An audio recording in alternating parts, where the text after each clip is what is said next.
Hello everyone, कैसे हैं आप सभी। मैं ज्योति आप सभी का स्वागत करती हूं। आज हम करने वाले हैं यूके पीसीएस का लोअर पीसीएस का जो पेपर है वो हम करने वाले हैं। ये आपका 2021 का पेपर है और अगर आपका 11 मई को लोअर पीसीएस का पेपर है तो आप इस वीडियो को जरूर देखें क्योंकि इसमें आपको बहुत सारी चीजें सीखने को मिलेंगी। तो देखो, जो आपका लोअर पीसीएस का पेपर आता है वो आपका दो पेपर आते हैं, पेपर 1 और पेपर 2। तो हम करने वाले हैं इसमें पेपर 1 जिसका पार्ट 1 है। इसमें आपको जीएस पूछी जाती है। तो चलिए, पहला क्वेश्चन है आपका, world highest movie theatre has been inaugurated in August 2021। कहाँ? लद्दाख में, सिक्किम में, मेघालय में, नागालैंड में। तो इसको हिंदी में ही बता देती हूँ। दुनिया का सबसे ऊंचा थिएटर अगस्त 2021 में शुरू किया गया। तो कहाँ शुरू किया गया? लद्दाख में, सिक्किम में, मेघालय में या नागालैंड में? तो ये स्टार्ट किया गया आपके लद्दाख में। और लद्दाख के कौन से एरिया में? लद्दाख के लेह में क्या किया गया? ये मूवी थिएटर इनॉग्रेट किया गया। इसके इनॉग्रेशन में जो पंकज त्रिपाठी अभिनेता है वो भी सम्मिलित थे। और ये करंट का क्वेश्चन है क्योंकि 2021 का पेपर है तो उस समय की करंट का एक क्वेश्चन पूछा गया है। और ये जो आपकी ऊंचाई है, इसकी ऊंचाई कितनी? इसकी ऊंचाई है 1562 फीट की ऊंचाई पर क्या है? ये थिएटर आपका स्थित है। अगला क्वेश्चन है आपका, which one of the following cannot be dissolve but can be abolished. इसमें पूछ रहा है कि निम्न में से किसको भंग नहीं किया जा सकता लेकिन समाप्त किया जा सकता है, एबॉलिश किया जा सकता है। तो ऑप्शन दिए गए आपको, स्टेट लेजिस्लेटिव असेंबली यानी कि राज्य विधानसभा, स्टेट लेजिस्लेटिव काउंसिल राज्य विधान परिषद, राज्यसभा या लोकसभा। तो इसमें देखो, इसमें से किसको डिसॉल्व नहीं किया जा सकता लेकिन एबॉलिश किया जा सकता है? तो एबॉलिश किया जा सकता है आपके स्टेट लेजिस्लेटिव काउंसिल को, यानी कि जो राज्य विधान परिषद होती है इसे क्या कर सकते हैं? इसे एबॉलिश कर सकते हैं, यानी हटा सकते हैं। देखो, राज्य विधान परिषदें क्या होती है? जैसे आपका केंद्र में निम्न सदन होता है आपका, यानी जो लोअर हाउस है वो आपका लोकसभा होती है और आपका जो अपर हाउस होता है यानी कि जो उच्च सदन होता है वो आपकी राज्यसभा होती है। तो ऐसा जो आपका स्टेट राज्यसभा क्या करती है? जो केंद्र में कार्य करती है वही काम आपकी स्टेट लेजिस्लेटिव काउंसिल किसमें होती है?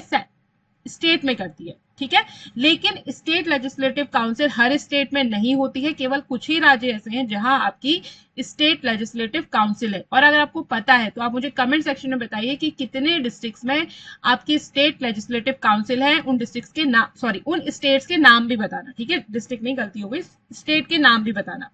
ठीक, अगला क्वेश्चन है आपका, विच of the following writs judiciary can issue to prevent a person from holding a position which he is not entitled to। इसका मतलब है कि न्यायालय निम्न में से ऐसी कौन सी रिट है जिसके द्वारा किसी व्यक्ति को वह पद धारण करने से रोक सकता है जिसके लिए वह अधिकारी नहीं है। यानी कि ऐसा मान लो, आप लोग बहुत बार न्यूज में सुनते हो कि फर्जी तरीके से किसी को क्या मिल गई, कोई सरकारी जॉब मिल गई, वो सरकारी नौकरी में फर्जी तरीके से, फर्जी सर्टिफिकेट के अनुसार या फर्जी तरीके से उसे क्या किया गया है, वहां पे बैठा दिया गया है। तो गवर्नमेंट, तो जो आपकी जुडिशरी होती है वो क्या करेगी? उसके खिलाफ एक रिट जारी करेगी। अब आप सोचोगे कि रिट क्या है। देखो, रिट क्या होती है कि न्यायालय द्वारा जारी किया गया जो भी एक औपचारिक यानी कि फॉर्मल लिखित आदेश होता है, रिटन जो उसका ऑर्डर होता है उसे हम रिट बोलते हैं। तो रिट कुछ नहीं है, न्यायालय जो आदेश जारी करता है उसी को रिट कहते हैं। ठीक है, आप देखो, ये जो आपके रिट के नाम दिए गए जैसे कि मैंडेमस हो गया, सेरिटोरी हो गया, क्यू वारंटो हो गया और प्रोविशन हो गया। हिंदी में से बोलते हैं, मैंडेमस को बोलते हैं परमादेश लेख, सेरिटोरी को बोलते हैं उत्प्रेक्षण लेख, क्यू वारंटो को बोलते हैं अधिकार प्रक्षालेख और प्रोविशन होता है आपका निषेध लेख। ठीक है, थोड़े से टिपिकल वर्ड है बट एक बार समझ जाओगे तो इजी है। तो देखो, हमें क्या है, हमें आपके 6 मौलिक अधिकार दिए गए। ठीक है, तो ये जो मौलिक अधिकार है, जो हमारे फंडामेंटल राइट्स है, तो उन्हीं में से एक राइट है आपका आर्टिकल 32 में दिया गया जिसका नाम है संवैधानिक उपचारों का अधिकार। यानी कि अगर हमारे मौलिक अधिकारों का हनन होता है, यानी कोई हमारे मौलिक अधिकारों को हमसे छीन रहा है, तो हम क्या कर सकते हैं? जुडिशरी के पास जा सकते हैं। तो जुडिशरी है जो आर्टिकल 32 है, इसमें ही बताया गया है कि जुडिशरी कौन कौन सी रिट जारी कर सकती है और किस परिस्थिति में, यानी कि किस केस में वो कौन सी रिट जारी करेगी। ठीक है, तो एक बार इसको हम डिटेल से देख लेते हैं। तो आपकी, अच्छा, इसका आंसर बता देती हूँ। थर्ड का जो आंसर है वो है आपका आंसर क्यू वारंटो सी। ठीक है, ये आपका अधिकार प्रेक्षा लेख। तो ये तो आपको समझ में आ गया। क्यू वारंटो कब जारी करेगी आपकी न्यायालय? क्यू वारंटो जारी करेगी जब कोई व्यक्ति किसी अनऑफिशियल नहीं, किसी गलत तरीके से, क्या किसी सरकारी पद पर उसको कोई सरकारी पद प्राप्त हो जाता है, यानी कि कोई गवर्नमेंट ऑफिसर बन जाता है गलत तरीकों से, चाहे वो फर्जी सर्टिफिकेट हो, फर्जी उसका तरीका हो या घूस खिला के या जो भी चीज है, किसी भी गलत तरीके से वो क्या करता है, कोई गवर्नमेंट जॉब उसको मिल जाती है, तो क्यू वारंटो के तहत उसे उसके पद से हटाया जा सकता है। तब न्यायालय क्या करेगी? क्यू वारंटो जारी करेगी। रिट का नाम है। ठीक है, अब उसके बाद एक बात देखते हैं, इसके बाद देखो 4 रेट तो ये है, एक 5वीं रेट होती है आपकी हिबिस्कस हैबिकस कार्पस, बंदी प्रत्यक्षीकरण बोलते हैं इसे, क्या बोलते हैं, बंदी प्रत्यक्षीकरण। तो इसका मतलब होता है, देखो बंदी प्रत्यक्षीकरण जो आपका ये हिबिस्कस कार्पस है, इसका मतलब होता है कि शरीर को अपने पास रखना।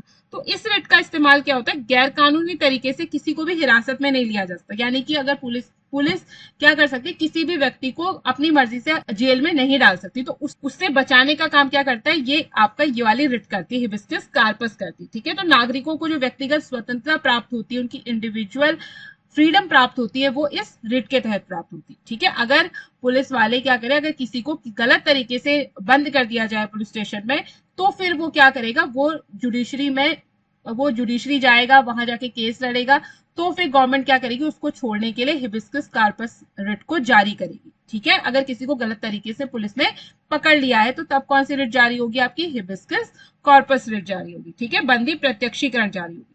दूसरी होती है आपकी मैंडेमस। ठीक है, मैंडेमस जिसे हम बोलते हैं परमादेश लेख।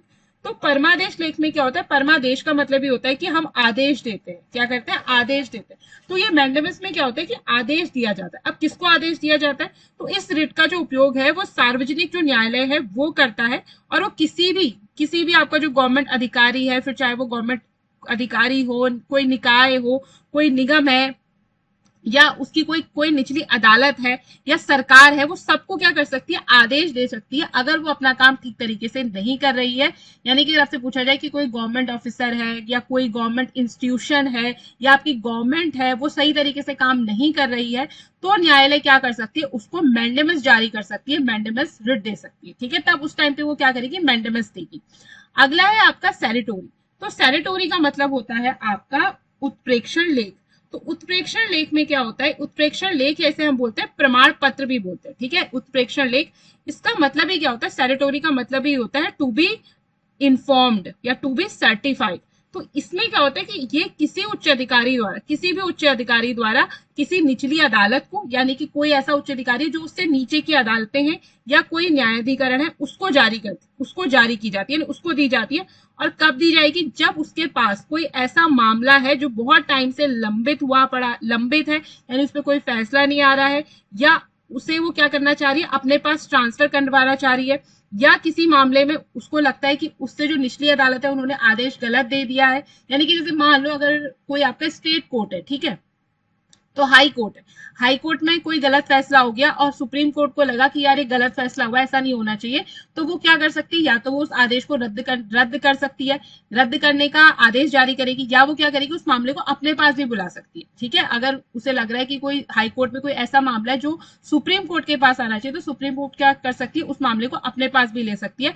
और किसके तहत करेगी वो ऐसा, कौन सी रिट जारी करेगी, उसमें आपकी सैनिटोरी रिट जारी करेगी। ठीक है, यानी कि उत्प्रेक्षण लेख जारी करेगी। क्यू वारंट तो मैंने आपको बता दिया। अगला है आपका प्रोविजन। प्रोविजन का मतलब ही होता है निषेध। ठीक है, तो इसके अंतर्गत क्या होता है, इसके अंतर्गत एक उच्च पद वाला, यानी जो हायर पोस्ट पे है, हायर पोस्ट वाला जो न्यायालय है, वो अपने से नीचे वाले न्यायालयों के विरुद्ध क्या कर सकता है, रिट जारी कर सकता है। ठीक है, और उसे अपने अधिकार क्षेत्र का अतिक्रमण करने से रोक सकता है। यानी कि मान लो जो सुप्रीम कोर्ट है, ठीक है, या हाई कोर्ट है, तो हाई कोर्ट से नीचे क्या होगी, जो आपकी डिस्ट्रिक्ट कोर्ट्स होती है। ठीक है, तो अगर हाई कोर्ट को लग रहा है कि डिस्ट्रिक्ट कोर्ट ने कोई गलत फैसला दिया है, वो अपने दायरे से बाहर जा रही है, ढंग से काम नहीं कर रही, कुछ भी है, तो वो क्या कर सकती है, आपकी प्रोविजन उसको क्या कर सकती है, जारी कर सकती है, और उसे अतिक्रमण करने से रोक सकती है अपने अधिकार क्षेत्र से बाहर। ठीक है, तो ये हो गई आपकी 5 टाइप की रिट। देखो चलिए अगले क्वेश्चन की तरफ बढ़ते हैं। देखो जब भी आप कोई प्रीवियस ईयर पेपर सॉल्व करो ना, तो उसको इसी तरीके से सॉल्व किया जाता है कि आप उसके इर्द गिर्द जितने क्वेश्चंस बन सकते हैं, हम उन सबको लेके चलेंगे। ठीक है, अगला क्वेश्चन है आपका, which one of the following is a regulatory body. तो इनमें से आपसे पूछा गया है कि रेगुलेटरी बॉडी कौन सी है, तो इसको हिंदी में भी बता देती हूँ। तो इसमें रेगुलेटरी बॉडीज का मतलब होता है जो नियामक संस्थाएं होती हैं। ठीक है, तो इसमें ऑप्शन दिए गए आपको, national development council, joint stock company, steel authority of India limited, या security exchange board of India. ठीक है, तो देखो रेगुलेटरी बॉडी वो होती है जो रेगुलेट करती है, जैसे आपकी जो गैस स्टोव होता है उसमें रेगुलेटर लगा होता है ना, वो आपकी आंच को क्या करता है, रेगुलेट करता है, कम ज्यादा करता है। तो ये जो बॉडीज होती है इनका काम भी यही होता है। ठीक है, ये क्या करती है, रेगुलेट करने का काम करती है। तो इसमें रेगुलेट करने का काम कौन करता है, आपका सेबी करता है। तो इसको ऑप्शन डी क्या हो जाएगा, करेक्ट हो जाएगा। अब जो आपका सेबी है वो क्या रेगुलेट करता है, सेबी क्या रेगुलेट, सेबी आपका जो भी आपके एक्सचेंज बोर्ड, अब देखो जो आपका सेबी है, सेबी की स्थापना हुई थी आपकी 12 अप्रैल 1988 को। ये भी कई बार प्रश्न पूछ लिया जाता है, इसको याद रखना। और सेबी का हेडक्वार्टर है आपका सपनों की नगरी मुंबई में, ठीक है, याद रखना। और इसकी जो करंट चेयरमैन है उनका नाम भी याद रखना, पूछ सकते हैं। करंट चेयरमैन है इसके तुहीन कांता पांडे, ठीक है। कौन इसके करंट चेयरमैन, तुहीन कांता पांडे, ठीक है, सेबी के चेयरमैन ये है। अब देखो जो ये रेगुलेटरी बॉडीज क्या करती हैं, ये क्या होते हैं, ये सरकारी संस्थाएं या प्राधिकरण होते हैं जो विभिन्न क्षेत्रों में जो भी गतिविधियां हो रही होती है उनको नियमित करने का, उन पर निगरानी रखने का और उनको नियंत्रित करने का काम करती है, ठीक है। तो एक तो आपकी सेबी है, सेबी के जैसे ही जैसे आरबीआई है, आरबीआई क्या करती है, सारे बैंकों को रेगुलेट करती है ना, उन पे निगरानी रखने का काम करती है। इसी प्रकार से आपका नाबार्ड है, उसके बाद इरडी जो है, इरडी आपकी भारतीय बीमा नियामक और विकास प्राधिकरण है, जो कि बीमा से रिलेटेड जितनी भी कंपनीज है सब पे क्या करती है, रेगुलेशन का काम करती है। तो ये हो गई आपकी रेगुलेटरी बॉडीज। अगला क्वेश्चन है आपका, which article of the constitution of India makes provision from district planning committee. तो इसमें आपसे क्वेश्चन पूछा गया है कि भारत के संविधान का कौन सा अनुच्छेद ऐसा है जो जिला नियोजन समिति का प्रावधान करता है, यानी कि किस आर्टिकल में जिला नियोजित समिति का प्रावधान किया गया। तो आपको ऑप्शन दिए गए article 243ZD, article 362, article 356, article 368। तो इसका करेक्ट आंसर है आपका आर्टिकल 243Z, ठीक है। तो इस अनुच्छेद के अनुसार के इस अनुच्छेद में दिया गया है कि प्रत्येक राज्य में जिले स्तर पर एक जिला नियोजन समिति होगी या उसका गठन किया जाएगा, ठीक है। एक क्या होगा, डिस्ट्रिक्ट प्लानिंग कमेटी हो। अगला क्वेश्चन है, to which of the following is the 124th constitutional amendment act related to. तो इसमें पूछा गया है कि 124th संविधानिक संशोधन जो हुआ था, कॉन्स्टिट्यूशनल अमेंडमेंट जो हुआ था आपका संविधान संशोधन, वो किससे रिलेटेड है। तो ये रिलेटेड है reservation to women in government services, या प्रोटेक्शन अगेंस्ट एट्रोसिटीज, या protection to child against abuse, reservation for economically backward sections. तो ये आपका रिलेटेड है आपके reservation for economically backward section से रिलेटेड, ठीक है। जो आपका ईडब्ल्यूएस का कोटा आपको जो मिलता है हर जॉब में, वो आपके 124वां जब कॉन्स्टिट्यूशनल अमेंडमेंट हुआ तो उसमें यही हुआ कि जो भी आपके जनरल कास्ट के वीकर सेक्शन है इकोनॉमिकली, ठीक है, जो इकोनॉमी आर्थिक रूप से जो गरीब लोग हैं जनरल कास्ट के, उनको सभी नौकरियों में आरक्षण मिलेगा। कितना, 10% का आरक्षण मिलेगा। और जो ये आपका जो कॉन्स्टिट्यूशनल अमेंडमेंट हुआ था, ये हुआ था आपका जनवरी 2019 में। कब हुआ था, जनवरी 2019 में। और इसे राष्ट्रपति रामनाथ कोविंद जी ने इसे अपनी स्वीकृति दी थी, यानी कि उस समय अगर आपसे पूछा जाए राष्ट्रपति कौन थे, तो राष्ट्रपति थे आपके रामनाथ कोविंद, ठीक है। अगला क्वेश्चन है आपका, by which constitutional amendment was the 12th schedule incorporated in the Indian constitution. तो इसमें पूछा गया है कि जो 12वीं अनुसूची है, किस संवैधानिक संशोधन द्वारा 12वीं अनुसूची को भारतीय संविधान में सम्मिलित किया गया, ठीक है। इंडियन कॉन्स्टिट्यूशन में 12th जो शेड्यूल है वो किसके द्वारा इनकॉर्पोरेट की गई। तो पहले तो मैं आपको बता दूं कि जो हमारी कॉन्स्टिट्यूशन है उसमें अभी कितने हैं, आपकी 12 अनुसूचियां, ठीक है। लेकिन जब आपका कॉन्स्टिट्यूशन फॉर्म्ड हुआ था, जब वो बना था, तो उस समय केवल 8 अनुसूचियां थी, ठीक है। तो जो आपकी 12th शेड्यूल है वो डाली गई आपके 74th कॉन्स्टिट्यूशनल अमेंडमेंट के द्वारा, ठीक है। ऑप्शन डी क्या हो जाएगा, इसका करेक्ट हो जाएगा। अब देखो ये जो आपका कॉन्स्टिट्यूशनल अमेंडमेंट है 74th, ये हुआ था आपका 1992 में, ठीक है। अब देखो ये जो आपके चारों आपके ऑप्शन में दिख रहे हैं 71, 72, 73, 74, ये चारों के चार कॉन्स्टिट्यूशनल अमेंडमेंट जो है वो 1992 में ही हुए थे, ठीक है। तो 74th वाले में क्या हुआ था, ये आपका 1992 में हुआ था। ये जो लागू हुआ था ये हुआ था आपका जून 1, 1993 से। और जो आपका 74th कॉन्स्टिट्यूशनल अमेंडमेंट है, इसके तहत जो आपके नगरों में नगर पंचायतें होती है ना, उनका गठन किया गया था, ठीक है, म्युनिसिपल कॉर्पोरेशंस का। इसके बाद जो है आपका 71st वाले से देख लेते हैं। तो 71st कॉन्स्टिट्यूशनल अमेंडमेंट जो है, ये इस अमेंडमेंट के जरिए आपकी संविधान में 3 नई भाषाएं जोड़ी गई थी। वो भाषाएं थी आपकी कोंकणी, मणिपुरी और आपकी नेपाली, ठीक है। और अगर बात करें हम 72 यानी कि 72वें कॉन्स्टिट्यूशनल अमेंडमेंट की, तो इस अमेंडमेंट के तहत त्रिपुरा, ये आपका त्रिपुरा विधानसभा के लिए है। तो त्रिपुरा विधानसभा में अनुसूचित जनजाति के लिए जो आरक्षित सीटें थी, यानी कि जो आपकी शेड्यूल ट्राइब थी, उसके लिए जो रिजर्व सीटें थी, उनके निर्धारण के लिए एक अस्थायी प्रावधान किया गया था इस अमेंडमेंट में। ठीक है, इसके बाद जो 73rd कॉन्स्टिट्यूशनल अमेंडमेंट है, ये भी इंपॉर्टेंट है। तो 73rd कॉन्स्टिट्यूशनल अमेंडमेंट जो हुआ था, ये भी आपका 1992 में हुआ था और इसके तहत 11वीं अनुसूची जोड़ी गई थी। ठीक है, इसके 74 के तहत आपकी 12th शेड्यूल जोड़ी गई, 73 के तहत आपकी 11वीं अनुसूची जोड़ी गई और 73rd जो कॉन्स्टिट्यूशनल अमेंडमेंट है, इसमें आपकी जो ग्राम पंचायतें होती हैं उससे रिलेटेड है कि हर गांव में क्या होगी, ग्राम पंचायत होगी। जो आपकी ग्राम पंचायतें थी उसे संवैधानिक दर्जा प्रदान कर दिया गया था, यह अमेंडमेंट। अगला क्वेश्चन है आपका, the controller and auditor general of India submits his annual report to. तो आपका कैग जो है वो अपनी एनुअल रिपोर्ट किसको सबमिट करता है? तो जो आपके कैग है वो अपनी एनुअल रिपोर्ट सबमिट करते हैं प्रेसिडेंट ऑफ इंडिया को। तो ऑप्शन ए क्या हो जाएगा, इसका करेक्ट हो जाएगा। अगर हम बात करें कि अभी कैग कौन है, तो अभी आपके कैग हैं के संजय मूर्ति। ठीक है, याद रखना, इसको नोट कर लेना। के संजय मूर्ति अभी आपके कैग हैं और ये 2024 से लेकर 2029 तक आपके कैग बने रहेंगे। ठीक है, कैग की अगर टाइम पीरियड की बात करें कि कितने टाइम तक ये सर्व करते हैं, तो 6 साल या 65 ईयर, जो भी पहले आ जाए उतने टाइम तक ये क्या करेंगे, कैग बने रहेंगे। अब ये जो है कैग जो होते हैं वो आपके भारत के जो संविधान है उसके बहुत ज्यादा इंपॉर्टेंट अधिकारी है।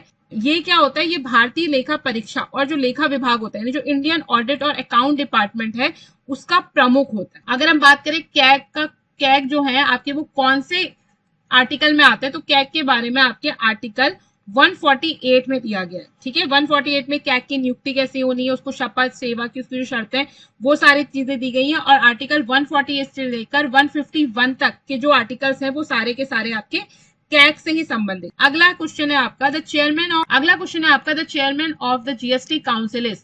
तो जीएसटी काउंसिल का चेयरमैन कौन होता है? तो जीएसटी काउंसिल जो है उसके चेयरमैन होते हैं आपके यूनियन फाइनेंस मिनिस्टर, यानी जो भी आपके यूनियन फाइनेंस मिनिस्टर होंगी वो आपकी क्या होंगी, जीएसटी काउंसिल की चेयरमैन भी होंगी। तो मैं होंगी इसलिए कह रही हूँ क्योंकि अभी आपकी फाइनेंस मिनिस्टर कौन है, निर्मला सीतारमण जी। तो निर्मला सीतारमण अभी आपकी क्या है, अभी आपकी जीएसटी काउंसिल की चेयरमैन भी है। ठीक है, जीएसटी की फुल फॉर्म क्या होगी, आपकी गुड सर्विस एंड टैक्स। और ये जो आपका जीएसटी है, ये आपका इससे रिलेटेड जो एक्ट है वो पास हुआ था आपका 29 मार्च 2017 में। ठीक है, और ये लागू कब से हुआ, ये लागू हुआ आपका 1 जुलाई 2017 से, ये क्या आ गया, इफेक्ट में आ गया। ठीक है, तो ध्यान रखना 1 जुलाई 2017 से आपका जीएसटी लगा है।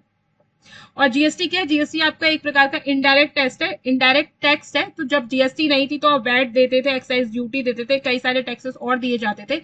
लेकिन जब से जीएसटी आया है तब से एक ही आपका टैक्स लगता है, वो क्या लगता है, जीएसटी लगता है। इसने सारे टैक्सेस को रिप्लेस कर दिया, जो भी इनडायरेक्ट टैक्स है उनको क्या करा, रिप्लेस कर दिया। जैसे कि आपकी एक्साइज ड्यूटी हो गया, वैट हो गया, सर्विस टैक्स हो गए, ये सब आपके क्या हो गए, रिप्लेस हो गए बाय जीएसटी।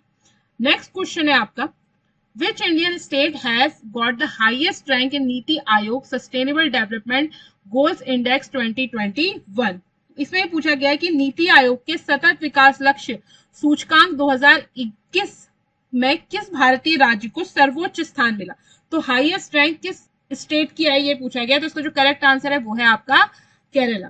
ठीक है, इसमें अभी अगर हम 2024 की नीति आयोग की रिपोर्ट की बात करें तो इसमें आपका अगेन केरला टॉप पर है, लेकिन केरला के साथ साथ उत्तराखंड भी क्या है, टॉप पर है। और लोवेस्ट परफॉर्मर है आपका बिहार, अगर हम 2024 के इंडेक्स की बात करें तो। ठीक है, चलिए अगला क्वेश्चन है आपका, the major task of the Sarkaria commission was to. Option देंगे आपको, examine the administrative system of union government, evaluate the performance of government expenditure, re investigate the centre state relations, consider the foreign direct investment. तो इसमें question पूछा गया है कि Sarkaria commission जो था, यानी सरकारिया जो आयोग था, उसका क्या काम था। एग्जामिन करना, यानी कि संघ सरकार की जो प्रशासनिक व्यवस्था है उसको एग्जामिन करना, या गवर्नमेंट एक्सपेंडिचर यानी कि जो सरकारी व्यय है उसकी कार्यदक्षता को इवेलुएट करना, मूल्यांकन करना, री investigate the centre state relation, जो सेंटर और स्टेट यानी केंद्र राज्य संबंध है उसको दोबारा से री इन्वेस्टिगेट करना, पुनर्निरीक्षण करना, या consider the foreign direct investment, या जो विदेशी प्रत्यक्ष निवेश है उस पर विचार करना। तो इसका जो करेक्ट आंसर है वो है आपका सी, री investigate the centre state relation. तो केंद्र राज्य जो संबंध होते हैं उसको री इन्वेस्टिगेट करने के लिए सरकारिया कमीशन का गठन किया गया था। और जो ये आपकी सरकारिया आयोग है ये 3 सदस्यीय आयोग थी। और बात करें इसके अध्यक्ष कौन थे, तो इसके अध्यक्ष थे आपके न्यायमूर्ति रंजीत सिंह सरकारिया। कौन थे, न्यायमूर्ति रंजीत सिंह सरकारिया, ठीक है। और अगर हम बात करें कि ये सरकारिया जो कमीशन है ये गठित कब हुआ, तो ये फॉर्म हुआ था आपका 9 जून 1983 को, और इसने अपनी रिपोर्ट जनवरी 1988 में प्रस्तुत की थी, ठीक है। और अगर हम बात करें आपकी सेंट्रल स्टेट रिलेशंस की, तो जो सेंट्रल स्टेट रिलेशन है ये आते हैं आपके भाग 9 में, यानी जो पार्ट 8 है आपका कॉन्स्टिट्यूशन का, उसमें आते हैं आपके सेंट्रल स्टेट रिलेशन। और इसमें आपको जो 7वीं अनुसूची है, जो आपकी 7th शेड्यूल है, उसमें आपके केंद्र और राज्य के बीच किया गया जो विषय हैं उनको विभाजित किया गया। तो आपके जो विषय हैं, जितने भी विषय हैं जिस पर जो सब्जेक्ट है, जिन पर भी लॉ वगैरह बनते हैं, तो वो आपके 3 सूचियों में विभाजित है। एक हो गई संघ सूची, एक हो गई आपकी राज्य सूची, और एक है आपकी समवर्ती सूची। तो आपकी जो आपकी यूनियन लिस्ट है वो स्टेट लिस्ट, और आपकी कॉन्करेंट लिस्ट। जो आपकी संघ सूची है उसमें केवल सेंटर, इसमें जो भी सब्जेक्ट आएंगे, जो भी विषय आएंगे, उसमें केवल आपकी सेंटर रूल बना सकती है। राज्य सूची जो है वो आपकी राज्य सूची में जो भी आपके विषय आएंगे उसमें केवल स्टेट क्या कर सकते हैं, लॉ बना सकते हैं। और जो कॉन्करेंट सूची है इसमें आपके संघ और राज्य दोनों क्या कर सकते हैं, लॉ को बना सकते हैं। अब जो शिक्षा है आपका वो आपकी समवर्ती सूची में आती है, तो शिक्षा पर आपके सेंटर भी रूल बना सकती है, जो स्टेट है वो भी क्या कर सकती है, रूल बना। अगर हम बात करें कितने कितने सब्जेक्ट है इनमें, तो संघ सूची में अभी आपके 100 सब्जेक्ट है, राज्य सूची में 61 है, और समवर्ती सूची यानी कि कॉन्करेंट लिस्ट में आपके 52 सब्जेक्ट है, ठीक है। अगले क्वेश्चन की तरफ चलते हैं। अगला क्वेश्चन है, what is the human development index rank of India in the world according to UNDP human development report 2020। तो इसमें क्वेश्चन पूछा गया है कि यूएनडीपी की जो मानव विकास रिपोर्ट है 2020, उसके अनुसार विश्व में भारत का मानव विकास सूचकांक क्या है, ठीक है। तो ह्यूमन डेवलप इंडेक्स में मानव विकास सूचकांक क्या है, तो इसकी जो रैंक है वो है आपकी 131, ठीक है। 131 है इसका आंसर, तो ऑप्शन डी इसका करेक्ट हो जाएगा। बात करें यूएनडीपी की, तो यूएनडीपी की फुल फॉर्म है आपकी यूनाइटेड नेशंस डेवलपमेंट प्रोग्राम। और एचडीआई क्या हो गई, एचडीआई होगी आपकी ह्यूमन डेवलपमेंट इंडेक्स। और अगर इस बार की रैंकिंग की बात करें, 2024 की रैंकिंग की बात करें, तो इस बार जो रैंकिंग है वो है आपकी 134 है इंडिया की 193 देशों में से, ठीक है। अब जो आपकी है जो ह्यूमन डेवलपमेंट इंडेक्स होती है ना, ये इंडेक्स में कई सारे डायमेंशंस देखे जाते हैं, जैसे कि लॉन्ग एंड हेल्थी लाइफ हो गया, नॉलेज हो गई, और एक डिसेंट स्टैंडर्ड ऑफ लिविंग हो गई। तो कई सारे पैरामीटर्स होते हैं, उनके आधार पर जो कंट्रीज होती है उनको रैंक दी जाती है। अगला क्वेश्चन है, for the crop year 2020-21 the food grain production target at the national level in India was. Option दिए गए आपको 301 million ton, 306 million ton, 308 million ton, 310 million ton. तो इसमें क्वेश्चन ये पूछा गया है कि फसल वर्ष जो था आपका क्रॉप ईयर 2021 के लिए भारत में राष्ट्रीय स्तर पर खाद्यान्न उत्पादन का लक्ष्य कितना था, कि हम इस साल कितना फूड ग्रेन का प्रोडक्शन कर लेंगे। तो लक्ष्य रखा गया था आपका 301 मिलियन टन का, तो ऑप्शन ए करेक्ट हो जाएगा। अगला क्वेश्चन है, open market operation are the features of which of the following policy. तो ऑप्शन दिए गए हैं revenue policy, monetary policy, fiscal policy या लेबर पॉलिसी। तो इसमें पूछा ये गया है कि खुले बाजार की जो क्रियाएं होती है वो किस नीति की विशेषताएं होती है, राजस्व नीति की, या आपकी राजकोषीय नीति की, मॉनेटरी पॉलिसी यानी कि मौद्रिक नीति की, या लेबर पॉलिसी या श्रम नीति की। तो इसमें जो आपका ओपन मार्केट होता है ये रिलेटेड होता है आपका मौद्रिक नीति से, तो ऑप्शन सी क्या हो गया आपका करेक्ट, यानी कि मॉनेटरी पॉलिसी। अब देखो ओपन मार्केट ऑपरेशंस क्या होते हैं। ओपन मार्केट ऑपरेशंस का मतलब होता है कि जो केंद्रीय बैंक है, जो आपका सेंट्रल बैंक होता है, वो क्या करता है, जो आपकी करेंसी होती है उसकी लिक्विडिटी को नियंत्रित करता है, और उसके लिए वो क्या करता है, जो भी आपकी गवर्नमेंट सिक्योरिटीज होती है या तो उसको बाय करता है या उसको सेल करता है, जिससे जो मार्केट है उसमें लिक्विडिटी यानी पैसा जो आपका है वो चलता रहे, ठीक है। जब मार्केट में पैसा नहीं आता, यानी लोग खर्च नहीं करते हैं, तो उसका मतलब क्या है कि लिक्विडिटी कम हो रही है। जब लोग ज्यादा पैसा खर्च करते हैं, खरीद रहे हैं, चीजें खरीद रहे हैं, पैसा आ रहा है जा रहा है, तो वो आपकी क्या होगा, लिक्विडिटी इंक्रीज हो रही है। तो लिक्विडिटी को कंट्रोल करने का काम आपका होता है, इसे ही बोलते हैं ओपन मार्केट ऑपरेशन, ठीक है। इसका अब जो ओएमओ होता है ये आपकी क्या है, मॉनेटरी पॉलिसी टूल है। इसका यूज अभी मैं बता दें कौन करते हैं, सेंट्रल बैंक्स करते हैं, जिसकी आपका आरबीआई करता है। अगला क्वेश्चन है आपका, national food security mission was launched in. तो नेशनल फूड सिक्योरिटी मिशन जो है यानी कि राष्ट्रीय खाद्य सुरक्षा मिशन जो है वो कब शुरू किया गया था। तो ये शुरू किया गया था आपका 2007-8 में, तो 15 का आपका ए क्वेश्चन सही होगा, ठीक है। ये जो आपकी स्कीम है, ये मिशन है, इसलिए शुरू किया गया था ताकि जो आपका ग्रेन प्रोडक्शन है, फूड ग्रेन प्रोडक्शन है, उसको क्या किया जा सके, इंक्रीज किया जा सके। और स्पेशली इसमें किसके, राइस, व्हीट और जो पल्सेस है उनको क्या करना है, इंक्रीज करना है। तो इस बार का जो आपका बजट आया था ना, उसमें भी यही कि जो पल्सेस होंगी, पल्सेस को क्या किया जाएगा, पल्सेस के प्रोडक्शन को इंक्रीज किया जाएगा, इस बार की बजट में भी है। और अगर आपने बजट की वीडियो नहीं देखी है तो आप उसकी वीडियो जाकर देख सकते हैं, इसका लिंक आपको हमारे डिस्क्रिप्शन बॉक्स में मिल जाएगा। उसमें पूरा बजट समझाया गया है कि इस बार के आपके बजट में क्या क्या है। और अभी आपका लोअर पीसेस का पेपर है, तो बजट से तो आपके क्वेश्चन आने बनते ही बनते हैं। अगला क्वेश्चन है, on the basis of Tendulkar methodology the poverty rate of India for the year 2011-12। तो इसमें पूछा गया है कि जो तेंदुलकर प्रविधि थी, यानी जो आपकी तेंदुलकर मेथोडोलॉजी है, तरीका है, उसके आधार पर वर्ष 2011-12 के लिए भारत की गरीबी दर कितनी थी। तो उस टाइम पर इसके अनुसार भारत की जो गरीबी दर थी वो थी आपकी 21.92%। ठीक है, इसको याद रख लेना, एवरग्रीन क्वेश्चन है, कभी भी पूछा जा सकता है। सेम आंसर रहेगा 21.92%। ठीक है, और अभी बात करें तो कुछ डाटा के अनुसार 2022-23 में जो आपकी पॉवर्टी है वो इंडिया में कितनी रह गई है, 11.28% की रह। अगला क्वेश्चन है आपका ज्योग्राफी से रिलेटेड क्वेश्चन है, which of the following is the best quality of coal. तो आपसे पूछा गया कि बेस्ट क्वालिटी का कोल यानी कि कोयला कौन सा है, लिग्नाइट, पीट, एंथ्रेसाइट, ब्यूटामिन। इसको इंग्लिश में भी हिंदी में भी सेम नाम होगा, लिग्नाइट, पीट, एंथ्रेसाइट, ब्यूटामिन। तो ये टाइप है आपके कोयले के। तो जो आपका लिग्नाइट वाला, लिग्नाइट, इसका आंसर बता देती हूँ पहले।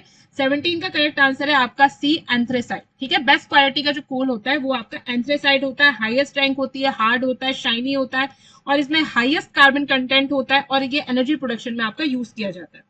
दूसरे टाइप का जो होता है इसके बाद, एंथ्रेसाइट के बाद ये पहले नंबर पे आ गया, दूसरे नंबर पे आता है आपका बिटुमिन।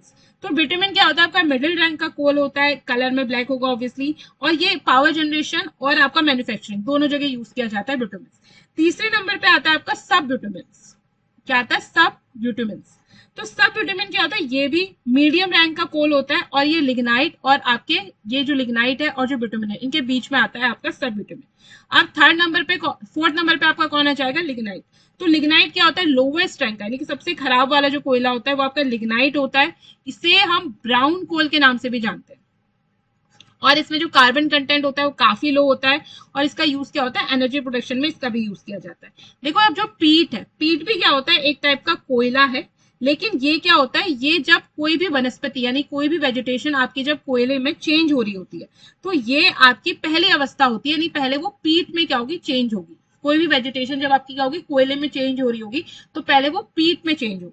इसमें क्या होता है, बहुत कम मात्रा में कार्बन होता है। ठीक है, आपके पीट में। तो सबसे हाईएस्ट कौन हो गया, एंथ्रेसाइट। सबसे लोवेस्ट टाइप का कोयला कौन सा हो गया आपका, लिग्नाइट, और इसे ब्राउन कोल भी कहते हैं।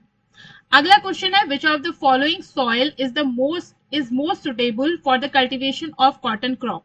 तो इसमें पूछा गया है कि कॉटन की क्रॉप यानी कि जो कपास की खेती होती है उसके लिए सबसे अच्छा कौन सी सॉइल होती है, रेड सॉइल, ब्लैक सॉइल, आपकी सैंडी सॉइल या एल्यूविलाई सॉइल। तो इसका जो करेक्ट आंसर है वो है आपका ब्लैक सॉइल। ब्लैक सॉइल में कपास जो है आपकी बहुत अच्छी होती है। तो जिन जिन एरियाज में आपकी ब्लैक सॉइल पाई जाती है वहां वहां आपकी कॉटन की जो क्रॉप है वो बढ़िया होती है। अगला क्वेश्चन है, as per the census 2011 the literacy rate of India is. तो 2011 देखो अभी जो सेंसस हुआ है ना, तो सेंसस के आंकड़े 2011 के आप अच्छे से याद कर लेना क्योंकि वही पूछे जाते हैं। और अगर लोअर पीसेस का पेपर देने जा रहे हो तो सेंसस तो जरूर याद करके जाना, एक क्वेश्चन आपका आएगा ही आएगा, कंफर्म है। तो सेंसस सारी देख लेना, आंकड़े आपके चेंज नहीं होते तो आने वाले जो भी एग्जाम है आपका लोअर पीसीएस हो, अपर पीसीएस हो, सब जगह आपका काम आ जाएगा। तो सेंसस के अकॉर्डिंग 2011 के अकॉर्डिंग लिटरेसी रेट इंडिया की कितनी है, तो इसका सही आंसर है ऑप्शन डी 74.04%। और अगर सेक्स रेशियो की बात करें तो वो है आपकी 943,000। ठीक है, यानी 1000 पुरुषों पे 943 943। ठीक है, 1000 मेल में 1000 मेल में आपकी कितनी फीमेल्स है, 943 आपकी फीमेल्स है। तो ये हो गया आपका सेक्स रेशियो। अब अगर बात करें कि जनगणना, ये जो 2011 में जनगणना हुई थी, कौन से नंबर की जनगणना थी, तो ये आपकी 15वें नंबर की जनगणना थी। और अगर बात करें स्वतंत्र भारत की, तो स्वतंत्र भारत की ये 7वीं जनगणना थी। तो स्वतंत्र भारत की कह रहे हो तो यानी कि भारत जब आजाद नहीं हुआ था तो उससे पहले से ही जनगणना शुरू हो गई थी। तो सबसे पहली जो जनगणना हुई थी वो हुई थी आपकी 1872 में लॉर्ड मेयो के काल में। ठीक है, ये क्वेश्चन भी कई बार पूछ लिया जाता है तो याद कर लेना।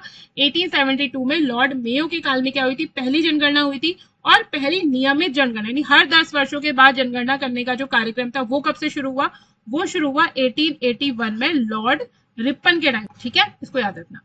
अगला क्वेश्चन है the main central thrust separate. तो जो मेन सेंट्रल थ्रस्ट होती है यानी मुख्य केंद्रीय शेप जो है वो किसको पृथक करता है?